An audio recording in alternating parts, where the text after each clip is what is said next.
Welcome to mine portal. इस video में हम कवर करेंगे coal reserve in India and coal mines in India.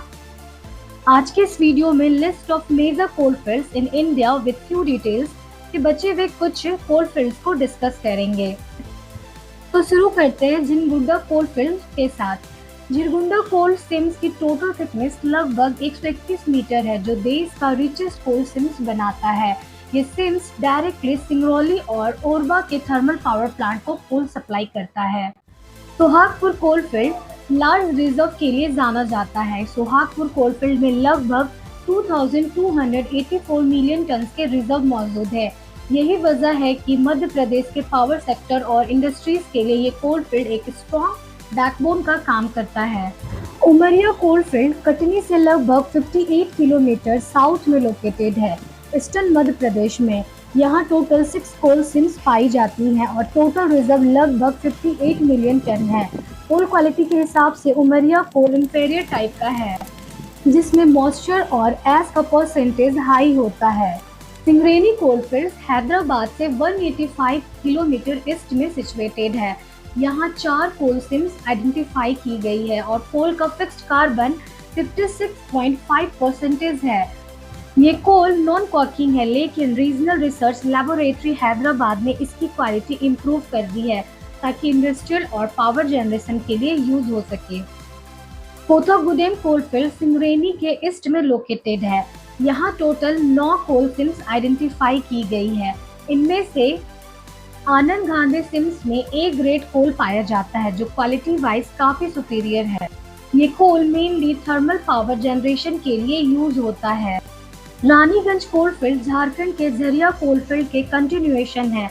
ये इंडिया के एक हिस्टोरिक कोलफील्ड है, क्योंकि यहाँ कोल माइनिंग का शुरुआत 1774 में हुई थी, बिल्कुल पहले कॉमर्शियल कोल इंडिया में। Raniganj mainly non coking steam coal produce करता है, जो पावर जनरेशन के लिए एक एक्सटेंसिवली यूज होता है। माकुम कोलफील्ड सिवाशागढ़ डिस्ट्रिक्ट में लोकेटेड है और ये अपर असम कोल बेल्ट का पार्ट है। इस कोलफील्ड में टोटल रिजर्व लगभग 235.6 मिलियन टन है। यहाँ टर्शरी कोल प्रोड्यूस होता है, जो क्वालिटी वाइज गोंडवाना कोल से काफी अलग है और मेनली लोकल पावर प्लांट और इंडस्ट्रीज के लिए यूज होता है। नाजीरा कोलफील्ड असम में लोकेटेड है और ये अपर असम कोल बेल्ट का पार्ट है। यहाँ मेनली टर्शरी कोल प्रोड्यूस होता है। इसका लोकेशन नागा पार्ट की रेंज के नॉर्दर्न फ्लैंक पर है, फेसिंग सिवासा नगर। लखूनी कोलफील्ड असम में लोकेटेड है और ये अपर असम कोल बेल्ट का पार्ट है। यहाँ टर्शरी कोल प्रोड्यूस होता है, जो गोंडवाना कोल के मुकाबले लो ग्रेड का होता है। इसका main use regional power plants और इंडस्ट्रीज में होता है। नामचिक नामपो कोलफील्ड तीरप डिस्ट्रिक्ट में लोकेटेड है और ये अपर असम कोल बेल्ट का ईस्टवर्ड एक्सटेंशन है। यहाँ मेनली टर्सरी कोल प्रोड्यूस होता है और ये कोलफील्ड का सिग्निफिकेंस रीजनल पावर जनरेशन और इंडस्ट्रीज के लिए है। कालाकोट कोलफील्ड जम्मू प्रोविंस में लोकेटेड है और ये इंडिया का एक टर्शरी कोलफील्ड है। जैसे दुनिया के अदर टर्शरी कोल डिपोजिट में होता है, यहाँ की कोल फॉर्मेशन में एंग्जोलिस्पर्म फ्लोरा का मेजर कंट्रीब्यूशन था, जो कोल फेसिस डेवलप करने में हेल्प करता है। Nichahom coalfield Nandwara region Baramulla district Jammu Kashmir में लोकेटेड है। यहाँ पुअर क्वालिटी लिग्नाइट पाई जाती है और टोटल रिजर्व लगभग 90 मिलियन टन है। उमरसर कोलफील्ड कच्छ डिस्ट्रिक्ट गुजरात में लोकेटेड है। यहाँ का लिग्नाइट स्टेट के अदर लिग्नाइट फील्ड के मुकाबले बेटर क्वालिटी का माना जाता है। प्लाना lignite coalfield Barmer district Rajasthan में लोकेटेड है। ये कोलफील्ड 4 किलोमीटर लॉन्ग और 0.8 किलोमीटर वाइड है। इस कोल का main use 250 megawatt thermal power plant Bikaner में एनर्जी सप्लाई के लिए होगा। नवेली lignite coalfield Cuddalore district Tamil Nadu में लोकेटेड है।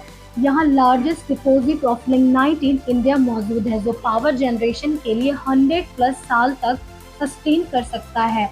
टोटल रिजर्व लगभग 4150 मिलियन टन है, स्प्रेड ओवर 480 स्क्वायर किलोमीटर। ये कोल मेनली थर्मल पावर जनरेशन के लिए यूज होता है, जो साउथ इंडिया के एनर्जी नीड्स को मीट करता है। जयनकोंडा चोलापुरम कोलफील्ड त्रिची डिस्ट्रिक्ट तमिलनाडु में लोकेटेड है। यहाँ टोटल रिजर्व लगभग 1168 मिलियन टन है। ये कोल मिल थर्मल पावर प्लांट और लोकल इंडस्ट्रीज के लिए यूज होता है। तो फ्रेंड्स, हमने कोल के जितने भी टॉपिक थे 5 वीडियो में कवर किया है। अगर आप माइनिंग एग्जाम की प्रिपरेशन कर रहे हैं तो ये टॉपिक आपके लिए बहुत इंपॉर्टेंट रहने वाला है। ये वीडियो इंफॉर्मेटिव लगा हो तो लाइक जरूर करें एंड थैंक्स फॉर वॉचिंग।